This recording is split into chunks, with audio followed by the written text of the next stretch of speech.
জিয়াউর রহমান ছিলেন বাংলাদেশের অষ্টম রাষ্ট্রপতি, প্রাক্তন সেনাপ্রধান এবং একজন বীর মুক্তিযোদ্ধা। 1971 সালের 25শে মার্চ পাকিস্তান সামরিক বাহিনী বাঙালি জনগণের উপর আক্রমণ করার পর তিনি তার পাকিস্তানি অধিনায়ককে বন্দী করে এবং বিদ্রোহ করেন এবং সাথে সশস্ত্র প্রতিরোধ গড়ে তোলেন। পরে 1971 সালের 27শে মার্চ তিনি চট্টগ্রাম কালুরঘাট বেতার কেন্দ্র থেকে বাংলাদেশের স্বাধীনতার ঘোষণার একটি বিবৃতি পাঠ করেন। তিনি মুক্তিযুদ্ধের অন্যতম সেক্টর কমান্ডার ও জেড ফোর্সের অধিনায়ক ছিলেন।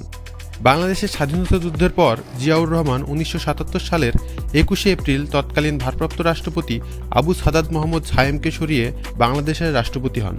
তিনি বাংলাদেশের সেনাবাহিনীতে 1978 সালে লেফটেন্যান্ট জেনারেল পদে অবসর গ্রহণ করেন।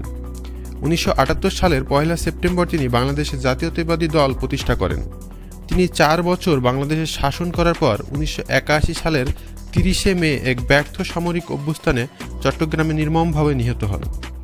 2004 সালে বিবিসি বাংলা পরিচালিত সর্বকালের সর্বশ্রেষ্ঠ বাঙালি জরিপে 20 জন শ্রেষ্ঠ বাঙালির মধ্যে জিয়াউর রহমানের নাম 19 নম্বরে উঠে আসে।